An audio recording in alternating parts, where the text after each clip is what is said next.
बिस्मिल्लाहिर्रहमानिर्रहीम। Welcome to calculus and mathematics learning. आज के इस लेक्चर नंबर 26 में हम एक्सरसाइज जो कि हमारा रिव्यू एक्सरसाइज है चैप्टर नंबर 3 से रिलेवेंट वेक्टर से उसको हम स्टार्ट करने जा रहे हैं। तो चलिए बढ़ते हैं रिव्यू एक्सरसाइज की जानिब, जिससे चैप्टर नंबर 3 वेक्टर चैप्टर का नाम है first year mathematics new course of KPK है and this is lecture number 26। तो रिव्यू एक्सरसाइज में पहला प्रॉब्लम है कि कह रहा है कि चूज़ द करेक्ट ऑप्शन। मतलब ये है कि पहला जो क्वेश्चन है हमारे पास मल्टीपल चॉइस क्वेश्चन पे बेस्ड है।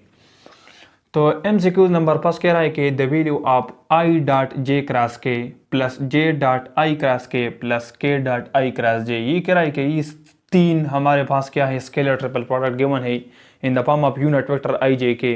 कह रहा है कि इसी का आप क्या करें रिजल्टेंट वैल्यू मालूम करें। तो सॉल्यूशन की जानिब मैं बढ़ता हूँ। हमने क्या करना है, हमने वैल्यू निकालनी है I.J क्रॉस K, फिर हमारे पास दरमियान में plus sign, then J.I cross K, then हमारे पास क्या है प्लस K.I क्रॉस J है। अब I.J के हमारे पास ये यूनिट वेक्टर है। यूनिट वेक्टर का मतलब ये कि जिसका मैग्नीट्यूड 1 होता है। तो ये सारे हमारे पास यूनिट वेक्टर है और स्केलर ट्रिपल प्रोडक्ट के फॉर्म में है। स्केलर ट्रिपल प्रोडक्ट का मतलब है कि A.B क्रॉस C, जिस तरह हमारे पास एक स्केलर ट्रिपल प्रोडक्ट होता है सेम वाइज यहाँ पर भी है। अगर A सपोज किया जाए .B क्रॉस C तो ये हमारे पास स्केलर ट्रिपल प्रोडक्ट है, इससे रिजल्ट स्केलर नंबर आता है। That's why these R triple scalar triple product. अब पहले मैंने वैल्यू निकालनी है J क्रॉस K का, तो यहाँ पर क्रॉस प्रोडक्ट का इस्तेमाल हुआ है। तो आपको पता है कि दो वेक्टर के दरमियान क्रॉस प्रोडक्ट क्या होता है, A क्रॉस B बराबर होता है दी magnitude of A magnitude of B है ना साइन ऑफ थीटा। ये हमारे पास डिफिनीशन है किस चीज़ का, क्रॉस प्रोडक्ट का। अब A की जगह अगर मैं J पुट करूँ और B की जगह K पुट करूँ तो ये हो जाएगा J cross K, this will be magnitude of J magnitude of K। अभी दोनों वेक्टर हमारे पास डिफरेंट है। तो मैंने पिछले लेक्चर्स में बताया था एक्सरसाइज नंबर 3.5 में कि जब हमारे पास दो वेक्टर यूनिट वेक्टर डिफरेंट होते हैं तो उन दोनों के दरमियान एंगल 90 डिग्री बनता है। तो यहाँ पर जो एंगल बनेगा वो 90 होगा, तो साइन 90 हो जाएगा। और साइन 90 डिग्री किस चीज़ के बराबर है, ये हमारे पास 1 के बराबर है। तो इससे 1 आएगा, मैग्नीट्यूड ऑफ K से 1 आएगा, J से 1 आएगा। तो इसका मतलब है कि J क्रॉस से K से हमारे पास क्या आएगा 1 आएगा। सही। अब यहाँ पर ये सर्कल याद रखे, ये मैंने पिछले लेक्चर में बताया था। I फिर J होता है, फिर K होता है और फिर इस तरह क्लोज होता है। I.J K इस तरह का एक साइकिल होता है। अब यहाँ पर साइकिल में J क्रॉस K है, तो ये J है ना, तो J का अगर क्रॉस पार्ट K से लिया जाए इस तरह J क्रॉस K, तो इससे रिजल्ट हमारे पास I आता है। सही है। तो यहाँ पर मैं I पुट करूँगा, तो ये हो जाएगा I.I। सही I। तो यहाँ पर J क्रॉस K हमारे पास I के बराबर होगा। अब ये हो गया, then plus J dot I cross K किसके बराबर होगा, साइकिल याद रखे इस तरह हम कंसिडर करते हैं, इस तरह मतलब क्लॉकवाइज डायरेक्शन में। तो हमारे पास I क्रॉस J से क्या आएगा, J क्रॉस K से I आएगा और K क्रॉस I से क्या आएगा, J आएगा। लेकिन यहाँ पर देखो हमारे पास I क्रॉस K है, इस तरह I क्रॉस K दरमियान में J मिस हो रहा है। तो J मिस हो रहा है तो हम क्या करेंगे, हम माइनस J लिखेंगे। यहाँ पर क्या लिखेंगे, माइनस J। सही। माइनस J इसलिए लिख रहे हैं क्योंकि इसमें दरमियान में ये मिसिंग हो रहा है, J नहीं आ रहा I क्रॉस K में। तो I क्रॉस K में J मिसिंग हो रहा है, तो इस वजह से हम J लिखेंगे लेकिन माइनस के साथ, प्लस K अपनी जगह पे, then dot product with I cross J। तो I cross J straightforward है, तो I क्रॉस J से क्या आता है, सो I क्रॉस J से क्या आएगा। अब याद रखें डॉट प्रोडक्ट का डिफिनीशन है कि A.B बराबर होता है magnitude of A magnitude of B cos theta. तो I और B की जगह हमारे पास क्या है, सेम वेक्टर है, I और I है। तो I.I से रिजल्ट क्या जाएगा, यहाँ पर पुट करो मैग्नीट्यूड I मैग्नीट्यूड I। अभी दो वेक्टर हमारे पास सेम है, ये मिसाल के तौर पर I वेक्टर है और ये भी I वेक्टर है। तो जब दोनों वेक्टर सेम होते हैं और ये पैरेलल होते हैं, इन दोनों के दरमियान एंगल 0 बनता है। क्या बनता है, 0। तो ये हो जाएगा cos 0 डिग्री। तो cos 0 डिग्री 1 के बराबर, मैग्नीट्यूड ऑफ I 1 के बराबर, मैग्नीट्यूड ऑफ I भी 1 के बराबर। सो I.I से रिजल्ट 1 आ जाएगा। सेम वाइज अगर आप J.J के लिए करें तो इससे भी रिजल्ट 1 आएगा। सेम वाइज अगर आप K.K के लिए करें तो इससे भी रिजल्ट क्या आएगा, 1 आएगा। तो यहाँ से I.I से रिजल्ट किया जाएगा, हमारे पास 1 आ जाएगा। यहाँ पर माइनस बाहर निकालो तो जे डॉट जे से रिजल्ट 1 आएगा, सो -1 आ जाएगा, -1। देन प्लस के डॉट के से भी रिजल्ट क्या आता है, 1 आता है। तो ये एक दूसरे के साथ कैंसिल, हमारे पास जो फाइनल रिजल्ट बनेगा वो हमारे पास क्या बनेगा, 1 बनेगा। इसका मतलब है कि जो गिवन स्केलर ट्रिपल प्रोडक्ट के फॉर्म में जो एक्सप्रेशन है इससे जो रिजल्ट आएगा वो क्या आएगा, 1 आएगा। तो इसका जो रिक्वायर्ड आंसर होगा वो ऑप्शन नंबर सी होगा, 1 होगा। 1 will be the right option. Next MCQs की जाने बढ़ते हैं। कह रहा है कि the vector 3i plus 5j plus 2k, second vector is 2i minus 3j minus 5k, and the third vector is 5i plus 2j minus 3k.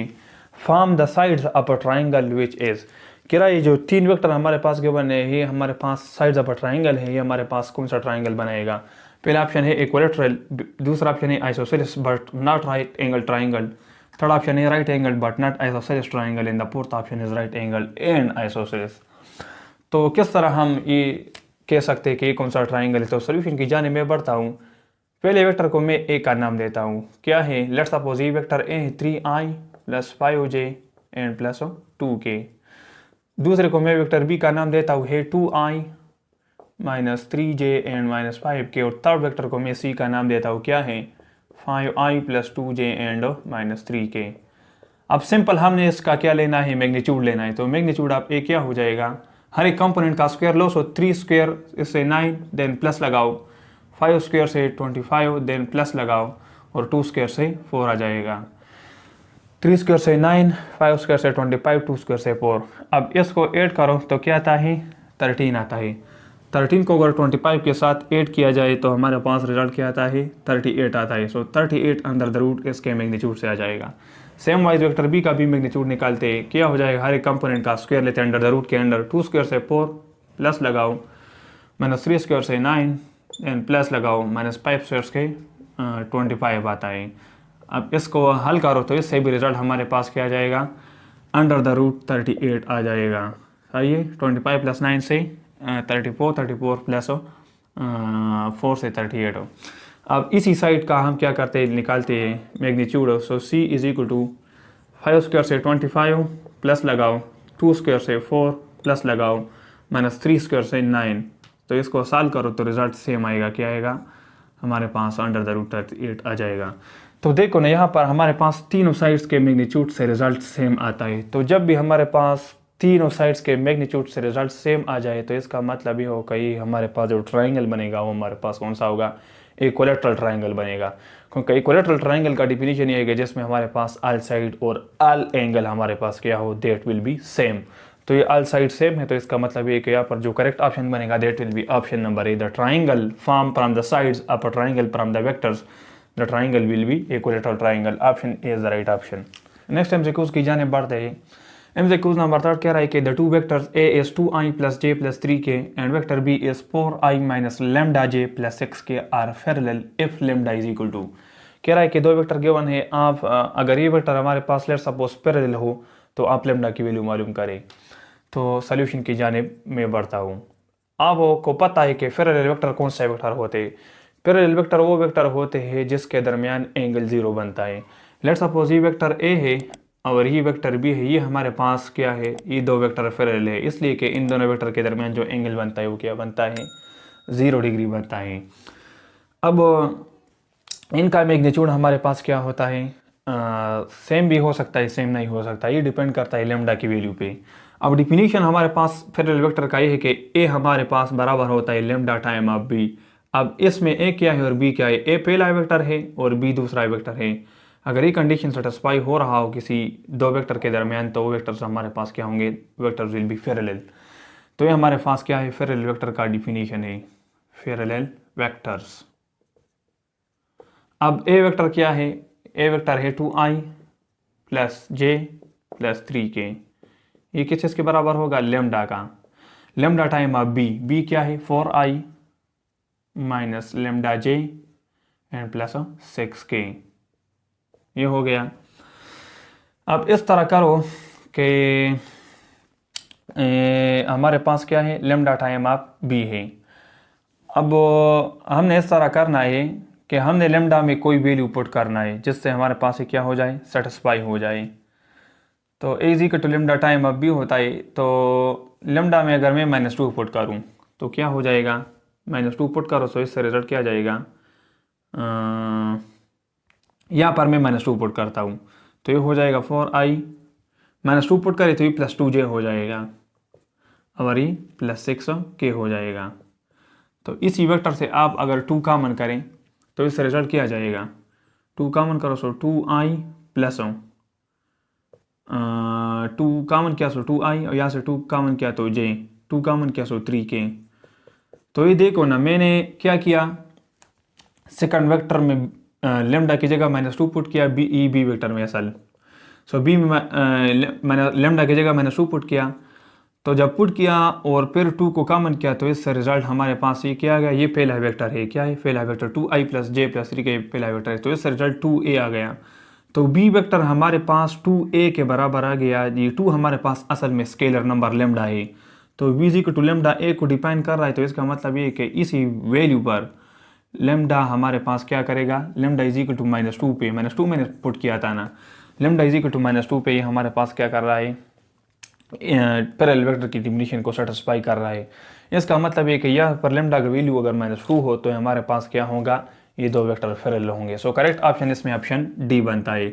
अब let suppose अगर आप इसमें 2 पुट करें तो 2 पे क्या हो जाएगा, ये हो जाएगा 4i, 2 पुट करो यहाँ पे, सो ये हो जाएगा -2j एंड +6k। अब इसमें से 2 कॉमन करो सो 2i, ये हो जाएगा -j और ये +3k। तो यहाँ पर ये 2i -j +3k है, तो ये तो यहाँ पर +j है, तो हमें तो माइनस रिक्वायर्ड नहीं है, प्लस रिक्वायर्ड है, तो ये हमारे पास वेक्टर a नहीं है, तो इसका मतलब पैरेलल वेक्टर की डिफिनीशन को ये सेटिस्फाई नहीं कर रहा है 2। सेम वाइज ये भी सेटिस्फाई नहीं करेगा, ये भी सेटिस्फाई नहीं करेगा, ये डिफिनीशन सेटिस्फाई कर रहा है सिर्फ by the option number D -2। इसका मतलब करेक्ट ऑप्शन ऑप्शन डी है इस एमसीक्यू नंबर 3 में। नेक्स्ट एमसीक्यूज की जाने बढ़ते हैं। एमसीक्यू नंबर 4 कह रहा है कि if the modulus of a plus B बराबर होगा the modulus of a minus B, then option A है a is parallel to b, B option A is perpendicular to b, third option है magnitude of a is equal to magnitude of b, last option है none of these. तो इसको मैं solve करता हूँ, solution की जाने बढ़ते हैं। कह रहा है कि अगर ये कंडीशन हो a प्लस बी का मैग्नीट्यूड बराबर हो the magnitude of a minus b, तो आप इसमें से आंसर निकालें। किस तरह निकालेंगे, सोल्यूशन ये है कि आप दोनों साइड पे स्क्वायर करें, तो यहाँ पर भी स्क्वायर मैंने किया, यहाँ पर भी, तो यहाँ पर ही फार्मूला बन गया a plus B whole square का। So a plus B whole square बराबर होता है a square plus B square और प्लस 2ab। तो सेम फार्मूला मैं यहाँ पे यूज़ करता हूँ, मैग्नीट्यूड ऑफ a स्क्वायर हो जाएगा plus magnitude of b square plus 2 time of magnitude a magnitude b। Right side पे a minus B whole square है, तो बराबर होता है a square plus B square minus 2ab। ये किस चीज़ के बराबर है, a minus B whole square के। तो ये मैग्नीट्यूड के अंदर है, तो हम मैग्नीट्यूड के पाम में लिखेंगे a magnitude square plus b magnitude square minus 2 time magnitude a magnitude b। ये हो गया। अब इसके बाद हम क्या करेंगे, ये हमारे पास सेम है तो ये कैंसिल हो जाएगा, सही है। तो यहाँ पर ये 2 मैग्नीट्यूड a b रह जाएगा, सही। और ये क्या हो जाएगा, इसी को इसी साइड पे शिफ्ट करो, सो ये हो जाएगा plus 2 time magnitude a magnitude b is equal to यहाँ पे 0 बन रह जाएगा। ये इसी साइड पे शिफ्ट हो गया, तो यहाँ पर 0 और यहाँ पर ये, तो इसको अगर आप ऐड करोगे तो result 4 magnitude a magnitude b आ जाएगा and this is equal to 0। So इससे रिजल्ट क्या आ जाएगा, 4 को इसी साइड पे शिफ्ट करो, सो a मैग्नीट्यूड b मैग्नीट्यूड किस चीज़ के बराबर आ गया, 0 के बराबर आ गया। अब हमें पता है कि a डॉट b किस चीज़ के बराबर है, magnitude a magnitude b cause theta के। तो अब a मैग्नीट्यूड b मैग्नीट्यूड की जगह आप क्या करो, a डॉट b इसको रिप्लेस करो a डॉट b से, so a dot b is equal to 0 हो जाएगा। So a dot b is equal to 0 तब आ सकता है जब यहाँ पर एंगल हमारे पास क्या हो, 90 डिग्री हो। काज 90 डिग्री से रिजल्ट a डॉट b क्या आ जाएगा, हमारे पास 0 हो जाएगा। तो इसका मतलब ये है कि a डॉट b अगर 0 के बराबर हो तो ये दो वेक्टर हमारे पास परपेंडिकुलर होते हैं। ये हमने सीखा है पिछले एक्सरसाइज 3.23 में, आप वहाँ पे देख सकते हैं पिछले लेक्चर में, मैं डिस्क्रिप्शन में लिंक दे दूंगा सारे प्लेलिस्ट का। सो a डॉट b 0 तब होता है जब हमारे पास दो वेक्टर क्या हो, परपेंडिकुलर हो, जिनके दरमियान एंगल 90 हो, क्योंकि cos 90 हमारे पास 0 के बराबर है। तो यहाँ पर जो करेक्ट ऑप्शन बनेगा वो क्या होगा, ऑप्शन बी होगा, a vector is perpendicular to the vector b is the right option. Next MCQs की जाने बढ़ते हैं। एमसीक्यूज नंबर 5 तो कह रहा है कि the projection of the vector this vector 2i plus 3j minus 2k and the second vector i plus 2j plus 3k will be 4 option given है। तो इसी का भी मैं लिंक ऊपर आई बटन में दे दूंगा, उस पर आप क्लिक करें तो आपका इसका क्या हो जाएगा, प्रूफ मिल जाएगा फार्मूले का। फार्मूला क्या है, फार्मूला हमारे पास है A dot B divided by magnitude of B. ये स्केलर प्रोजेक्शन होता है किस चीज़ का, this is called the scalar projection of the first vector A on the second vector B का फार्मूला है A dot B divided by the magnitude of the second vector.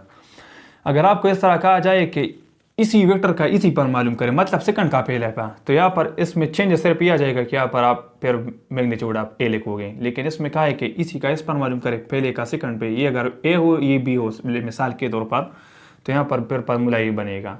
अगर यहाँ पर बी ए हो जाएगा तो फिर यहाँ पर जस्ट मैग्नीट्यूड आप ए रह जाएगा। तो आई बटन पर क्लिक करें, आपका इसी फार्मूले का मतलब जो डेरिवेशन है वो मिल जाएगा। तो क्या करेंगे, ए डॉट बी पहले निकालते हैं। ए डॉट बी में क्या करते हैं, सेम कंपोनेंट को मल्टीप्लाई करते हैं। यहाँ पर आई और आई है तो यहाँ पर हम इसका जो कोएफिशिएंट है, जो कंपोनेंट है वो 1 है, तो इसी को मल्टीप्लाई करो। सो 2 × 1 से 2, फिर प्लस लगाओ, फिर जे के कंपोनेंट को मल्टीप्लाई करो। यहाँ पर 3 है, यहाँ पर 2 है, सो 3 × 2 से 6 आ जाएगा। देन प्लस उस अभी के कंपोनेंट को मल्टीप्लाई करो। यहाँ पर -2 और यहाँ पर 3 है, सो -2 × 3 से क्या आएगा, -6 आएगा। तो यहाँ पर मैं क्या लिखूंगा, -6 लिखूंगा। अब इसको सिंप्लीफाई करो, सो ए डॉट बी क्या आ जाएगा, जस्ट 2 आ जाएगा, क्योंकि ये दोनों कैंसिल हो जाएंगे। अब ए डॉट बी तो हो गया, अब मैग्नीट्यूड बी निकालना है। सो मैग्नीट्यूड बी क्या हो जाएगा, हर एक कंपोनेंट का स्क्वायर, सो 1 का स्क्वायर 1, देन प्लस 2 स्क्वायर से 4 आता है, देन प्लस और 3 स्क्वायर से 9। हल करो तो इससे रिजल्ट क्या आ जाएगा, हमारे पास √14 आ जाएगा। ये मैग्नीट्यूड बी भी आ गया। अब यहाँ पर वैल्यू पुट करें तो रिजल्ट आ जाएगा, ए डॉट बी क्या है 2 डिवाइडेड विथ मैग्नीट्यूड बी क्या √14। तो इसका मतलब ये हुआ कि हमारे पास जो स्केलर प्रोजेक्शन बनेगा, क्या बनेगा, स्केलर प्रोजेक्शन बनेगा of the first vector A and B हो क्या हो जाएगा 2 divided by √14। So correct option यहाँ पर ऑप्शन बी होगा। नेक्स्ट हमसे कुछ की जाने बढ़ते हैं, कह रहा है कि find the non zero scalars alpha and beta for which alpha × a + 2b - beta a + 4b - a = 0 for all vectors a and b। तो हमें एक्सप्रेशन गिवन है किस चीज़ के फॉर्म में, अल्फा × a + 2b, देन है minus beta time of a, then है 4b - a, और ये 0 के बराबर है for all vectors a and b। तो आपने नॉन जीरो स्केलर अल्फा और बीटा निकालना है। क्या निकालना है, अल्फा और बीटा। अब इसको आप ट्रायल एंड एरर के मेथड से सॉल्व कर सकते हैं आसानी से विद इन सेकंड्स। किस तरह, आप एक एक ऑप्शन को उठाओ और यहाँ पे पुट करो। सो जिससे 0 = 0 आ गया तो इस पर सेटिस्फाई हो जाएगा, वो हमारे पास फाइनल आंसर और रिजल्ट होगा इसी का। तो मैं क्या करता हूँ, मैं पहले ऑप्शन को लेट सपोज उठाता हूँ, अल्फा -2 है तो यहाँ पर मैं पुट करता हूँ, सो -2a - 4b हो जाएगा। सही है, अल्फा की जगह -2 पुट करो, सो -2a और -4b। बीटा की जगह -3 है, सो ये हो जाएगा +3a। सही है, अब यहाँ पर 4b - a अपनी जगह पे और = 0। सिंप्लीफाई करता हूँ, यहाँ से ही कैंसिल हो जाएगा, यहाँ से -2a - a से -3a इसके साथ कैंसिल हो जाएगा, तो 0 = 0 आ गया ना, सेटिस्फाई हो गया। इसका मतलब यह है कि ऑप्शन ए हमारे पास क्या है, रिक्वायर्ड आंसर है।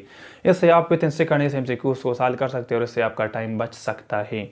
अदर ऑप्शन को आप ट्राई करें तो ये वैलिड नहीं होगा, ये हमारे पास सेटिस्फाई नहीं होगा, 0 = 0 नहीं आएगा। सो यहाँ पर जो करेक्ट ऑप्शन बनेगा that will be option A. Next MCQs की जाने बढ़ता है, क्या रहा है कि if ABC are the position vectors of the vertices of a triangle ABC, then AB + BC + CA, ये 3 पोजीशन वेक्टर हमारे पास किस चीज़ के बराबर होगा।